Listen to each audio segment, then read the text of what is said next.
Hello दोस्तों, IQ education channel में आपका स्वागत है। आज हम आपके लिए लेकर आए भूगोल से संबंधित प्रश्न जो आपको सुपर 30 MCQ के रूप में जो वेरी इंपॉर्टेंट क्वेश्चन हैं एग्जाम के लिए, जो आपका पार्ट 2 आज हम आपके लिए लेकर आए हैं। पार्ट 2 भूगोल से संबंधित प्रश्न जो कितने क्वेश्चन है, 30 क्वेश्चन है। चलिए पहला क्वेश्चन शुरू करते हैं। पहला क्वेश्चन है भू आकृति विज्ञान के जन्मदाता किन्हें माना जाता है? तो किसे माना जाता है? पेसल को, ऑप्शन नंबर ए। दूसरा क्वेश्चन है नॉर्वे में अर्धरात्रि के समय सूर्य कब दिखाई देता है? नॉर्वे में अर्धरात्रि के समय सूर्य कब दिखाई देता है? तो कब दिखाई देता है? ऑप्शन नंबर बी, 21 जून को दिखाई देता है। तीसरा क्वेश्चन है कुल अक्षांशों की संख्या कितनी है? तो हमारे अक्षांश हैं 180, ऑप्शन नंबर डी। चौथा क्वेश्चन है आपका, चौथा नंबर क्वेश्चन है देशांतरों की संख्या कितनी है? तो देशांतर कितने हैं हमारे? तो आपका चौथा का आंसर हो जाएगा आपका 360, मतलब 360, ऑप्शन नंबर बी। पांचवा क्वेश्चन है अंतर्राष्ट्रीय दिनांक रेखा कहाँ से गुजरती है? तो अंतर्राष्ट्रीय दिनांक रेखा जो है वो आपको कहाँ से गुजरती है? ऑप्शन नंबर ए हो जाएगा आपका, 180 डिग्री से होकर गुजरती है। छठा क्वेश्चन आपका अंतर्राष्ट्रीय तिथि रेखा, क्या तिथि रेखा का निर्धारण किस वर्ष किया गया था? तो अंतर्राष्ट्रीय तिथि रेखा का निर्धारण आपका जो किया गया था वो किया गया था 1884, ऑप्शन नंबर डी। 1884 में 1884 में तिथि रेखा का निर्धारण किया गया था। चलिए नेक्स्ट क्वेश्चन आपका सातवां क्वेश्चन है भारत का प्रामाणिक समय किस स्थान से निश्चित किया गया? भारत का प्रामाणिक समय किस स्थान से निश्चित किया गया? जो हम लोग टाइम देखते हैं अपना, वो कहाँ से निश्चित किया गया? तो आपका ऑप्शन नंबर सी, इलाहाबाद से निश्चित किया गया भारत का टाइम। 8 नंबर क्वेश्चन है वायुमंडल में नाइट्रोजन की प्रतिशतता कितनी है? वायुमंडल में नाइट्रोजन की प्रतिशत कितनी है? तो हम जानते हैं कि वायुमंडल में नाइट्रोजन की कितनी प्रतिशत पाई जाती है? तो 78%, 78% पाई जाता है। Option number C right answer होगा, ऑप्शन नंबर सी। 9वां क्वेश्चन है वायुमंडल में सर्वाधिक मात्रा में विद्यमान अक्रिय गैस कौन से हैं? तो अक्रिय गैस कौन से हैं? 9 का जो आंसर हो जाएगा आपका, ऑप्शन दिया हुआ है क्रिप्टॉन, हीलियम, आर्गन और नियोन। तो इसमें से जो अक्रिय सर्वाधिक मात्रा में विद्यमान है वो है आपका 9 का हो जाएगा आर्गन। आर्गन जो है वह सर्वाधिक मात्रा में विद्यमान है अक्रिय गैस में, वायुमंडल में। कहाँ? वायुमंडल में। आपका 10वां क्वेश्चन है विश्व का सबसे ऊंचा ज्वालामुखी पर्वत, कहाँ? विश्व का सबसे ऊंचा ज्वालामुखी पर्वत कोटोपैक्सी कहाँ स्थित है? तो आप जानते हैं कि कोटोपैक्सी है जो है इक्वाडोर में है। कहाँ है? इक्वाडोर। और कोटोपैक्सी जो ज्वालामुखी है वो कितना 5897 मीटर ऊंची ज्वालामुखी है। क्या? 5897 मीटर ऊंचा ज्वालामुखी है जो देश की राजधानी क्योटो में के करीब 50 किलोमीटर में दूर में फैली है। कितने दूर में फैली है? 50 किलोमीटर। कौन सा? कोटोपैक्सी कहाँ स्थित है? इक्वाडोर में। और कोटोपैक्सी जो ज्वालामुखी है वो कितने मीटर ऊंची ज्वालामुखी है? तो 5897 मीटर है। तो किस देश की राजधानी है? क्योटो की है, क्योटो इक्वाडोर की राजधानी है। ठीक है। चलिए सेकंड पॉइंट है इसके सबसे भयानक विस्फोट कौन सबसे भयानक विस्फोट? कोटोपैक्सी जो है सबसे भयानक विस्फोट 1887 में हुआ था। कब हुआ था? 1887 में। उसके बाद वह 2015 में घने बादल निकले, मतलब राख लावा ये सब निकला। तो वहाँ के जिसके बाद देश में अलर्ट जारी कर दिया गया। वहाँ के सभी देशों, मतलब वहाँ के देश को में अलर्ट जारी कर दिया गया। ठीक है। कोटोपैक्सी क्या क्वेश्चन था? 10 नंबर क्वेश्चन आपका था। फिर से हम लोग पढ़ लेते हैं। विश्व का सबसे ऊंचा ज्वालामुखी कोटोपैक्सी कहाँ स्थित है? इक्वाडोर में। इतना याद कर लीजिएगा, कहाँ है? इक्वाडोर। 11 नंबर क्वेश्चन आपका है, निम्नलिखित नगरों में से कौन सा एक भूमध्य रेखा में सर्वाधिक निकट है? कहाँ? भूमध्य रेखा में सर्वाधिक निकट है। तो भूमध्य रेखा से सबसे निकट में जो आपका जो नगर है वो है 11 का हो जाएगा आपका सिंगापुर। कौन? सिंगापुर। ऑप्शन नंबर ए सिंगापुर। 12 नंबर क्वेश्चन है, पृष्ठ का कितना प्रतिशत भाग अवसादी शैलों से ढका है? पृष्ठ का कितना प्रतिशत भाग अवसादित शैलों से ढका है? तो कितना प्रतिशत? 12 का आपका जो हो जाएगा 25%। ऑप्शन नंबर आपका बी हो जाएगा 25%। चलिए 13 नंबर आपका क्वेश्चन है, ग्रीनविच किस देश में है? ग्रीनविच किस देश में है? तो आपका ग्रीनविच जो है आपका ऑप्शन नंबर यूके में है। कहाँ में? यूके। 14 नंबर क्वेश्चन है, एक देशांतर को पार करने में दो स्थानों के स्थानीय समय के बीच क्या अंतर होता है? दो स्थानों के स्थानीय समय के बीच क्या अंतर होता है? तो कितना मिनट अंतर होता है? जल्दी से बता दीजिए आप लोग कमेंट कर कर। 14 का क्वेश्चन है। 14 का क्वेश्चन जो आंसर होगा वो हो जाएगा सी, 4 मिनट। क्या हो जाएगा? 4 मिनट। कितना हो जाएगा? 4 मिनट। एक देशांतर को पार करने में दो स्थानों के बीच समय कितना लगता है? तो हो जाएगा 4 मिनट। कितना? 4 मिनट। 4 मिनट। 15 नंबर क्वेश्चन है आपका, निम्नलिखित में से किस देश से होकर कर्क रेखा गुजरती है?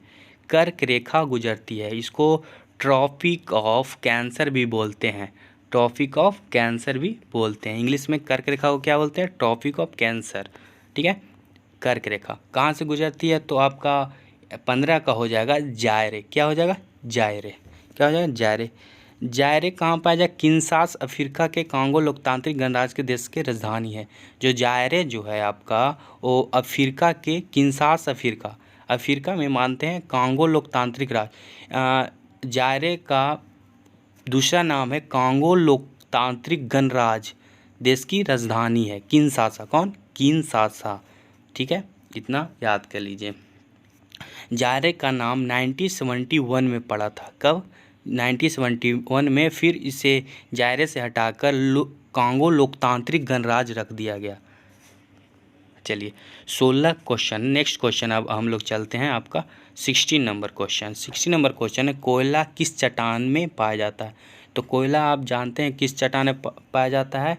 तो 16 का हो जाएगा ऑप्शन नंबर ए, परतदार चट्टान। 17 नंबर क्वेश्चन है, निम्नलिखित में से कौन रूपांतरिक चट्टान है? कौन रूपांतरिक चट्टान है? तो कौन रूपांतरिक चट्टान है आपका? ग्रेनाइट। ऑप्शन नंबर ए, ग्रेनाइट। 18 नंबर क्वेश्चन है, निम्नलिखित में कौन सी पर्वत श्रृंखला विश्व में सबसे बड़ी है? विश्व में सबसे बड़ी है कौन पर्वत श्रृंखला से विश्व में सबसे बड़ी है? तो आपका हो जाएगा एंडीज पर्वत। कौन? एंडीज पर्वत। चलिए एंडीज पर्वत के बारे में कुछ जानते हैं। इसकी औसतम ऊंचाई कितनी है? 4000 मीटर है। एंडीज पर्वत की ऊंचाई कितनी है? 4000 मीटर है। यह वेनेजुएला, कोलंबिया, पेरू, इक्वाडोर और अर्जेंटीना से चिली देश से फैला हुआ है। ये एक 7 देशों से फैला हुआ। कौन? एंडीज पर्वत की ऊंचाई है 4000 मीटर। एंडीज पर्वत की जो एंडीज पर्वत की ऊंचाई है कितना है? 4000 मीटर है। ठीक है, यह क्या है? 7 देशों से फैला हुआ, 7 देशों में फैला हुआ है और दक्षिण अमेरिका महाद्वीप में पश्चिमी तट से स्थित है। ये कहाँ स्थित है? दक्षिणी अमेरिका में के महाद्वीप के पश्चिमी तट पर स्थित है। ठीक है, पश्चिमी तट पे स्थित है। चलिए इतना याद कर लीजिएगा आप लोग। 19 नंबर क्वेश्चन, 19 नंबर क्वेश्चन है, संसार का सर्वाधिक सक्रिय ज्वालामुखी। संसार का सर्वाधिक सक्रिय ज्वालामुखी जो है आपका वो हो जाएगा किलायु। क्या हो जाएगा? किलायु। ऑप्शन नंबर ए, किलायु। चलिए किलायु के बारे में कुछ जान जाते हैं हम लोग। किलायु यह कोलंबिया का सबसे सर्वाधिक ज्वालामुखी माना जाता है। कहाँ है? कोलंबिया। कहाँ में है सक्रिय ज्वालामुखी? कोलंबिया में किलायू ज्वालामुखी है। यह नीरिनो में स्थित है। कोलंबिया यह दक्षिण अमेरिका, कोलंबिया कहाँ है? दक्षिण अमेरिका महाद्वीप उत्तरी पश्चिमी में स्थित एक देश है। ठीक है, कोलंबिया है यह दक्षिणी अमेरिका महाद्वीप के उत्तरी पश्चिमी में स्थित एक देश है। कोलंबिया का कुल क्षेत्रफल कितना है? 11,41,784 वर्ग किलोमीटर में यह इसका क्षेत्रफल फैला हुआ। कोलंबिया का जो मुद्रा है वह है पेसो। क्या है? पेसो। और कोलंबिया की कुल जनसंख्या 4.87 करोड़ थी। कोलंबिया का जनसंख्या कितना है? 4.87 करोड़। ठीक है। 20 नंबर क्वेश्चन है, वायुमंडल में सर्वाधिक कौन सी गैस मिलती है? वायुमंडल में सर्वाधिक कौन सी गैस मिलती है आपका? तो 20 नंबर का हो जाएगा ए, नाइट्रोजन। कौन सी मिलती है? नाइट्रोजन। 21 नंबर, लोएस पठार स्थित है। तो लोएस पठार जो आपका स्थित है वो कहाँ है? चीन में है। क्या है? चीन में। तो लोएस पठार को हम या हुआंगतू पठार के नाम से भी जानते हैं। क्या? हुआंगतू पठार के नाम से भी जानते हैं। यह चीनी की पीली नदी के ऊपर और मध्य भागों में 6,40,000 किलोमीटर पर विस्तृत एक पठार है। ठीक है। लोएस पठार को हम और किस नाम से जानते हैं? हुआंगतू पठार के नाम से जानते हैं। हुआंगतू पठार। लोएस पठार स्थित है चीन में। ठीक है। लोएस पठार को और किस नाम से जानते हैं? हुआंगतू पठार के नाम से जानते हैं। 22 नंबर क्वेश्चन है, पृथ्वी के वायुमंडल का कितना प्रतिशत भाग 29 किलोमीटर की ऊंचाई तक पाया जाता है? ठीक है। तो कितना प्रतिशत भाग पाया जाता है? तो आपका हो जाएगा 97%। ऑप्शन नंबर डी, 97% पाया जाता है। 97% जो है ये पाया जाता है, 29 किलोमीटर की ऊंचाई तक पाया जाता है। 23 नंबर क्वेश्चन है, वायुमंडल का सर्वाधिक अस्थायी तत्व कौन है? तो सर्वाधिक अस्थायी तत्व जो हो जाएगा आपका क्या है? जल वाष्प। ठीक है। Option number B. 24 number question है, निम्नलिखित में से किसे प्राकृतिक का सुरक्षा वाल्व कहा जाता है? तो प्राकृतिक का सुरक्षा वाल्व किसे कहा जाता है? ज्वालामुखी को कहा जाता है। ऑप्शन नंबर ए। 25 नंबर क्वेश्चन है, निम्नलिखित में से कौन एक वलीय अथवा मोड़दार पर्वत है? जो मोड़दार पर्वत है, वलीय मतलब होता है मोड़दार पर्वत। तो 25 का हो जाएगा आपका हिमालय। क्या हो जाएगा? हिमालय। 26 नंबर क्वेश्चन है, दीर्घ रेडियो तरंगें पृथ्वी की किस सतह से परावर्तित होती है? तो पृथ्वी की रेडियो तरंगें 26 का हो जाएगा आपका आयन मंडल से। क्या? आयन मंडल। ऑप्शन नंबर ए से। 27 नंबर क्वेश्चन है, मेघ गर्जन वायुमंडल के किस परत से होता है? तो मेघ गर्जन जो है, जो बारिश के समय होता है मेघ गर्जन, वो कब होता है, किस परत से होता है? तो 27 का हो जाएगा आपका क्षोभ मंडल से। Option number B. 28 क्वेश्चन है, सूर्य की तीव्र किरणों द्वारा झुलसने से, क्या? झुलसने से वायुमंडल की कौन सी गैस हमारी रक्षा करती है? तो कौन सी गैस हमारी रक्षा करती है? ओजोन गैस रक्षा करती है। 29 नंबर क्वेश्चन है, पठारी क्षेत्र में, क्या? पठारी क्षेत्र में विश्व की कितनी प्रतिशत जनसंख्या निवासी करती है? तो कितनी प्रतिशत जनसंख्या निवासी करती है? तो ऑप्शन नंबर सी, 9%। और आखिरी और लास्ट क्वेश्चन 30वां जो है आपका वो है, भूकंप में धरातलीय तरंगे होती है। भूकंप में धरातलीय तरंगे होती है तो कौन सी तरंगे होती है? एल तरंगे। कौन सी तरंगे? एल तरंगे। थैंक यू दोस्तों। अगर आपको यह वीडियो अच्छा लगा हो तो कृपया लाइक सब्सक्राइब जरूर करें।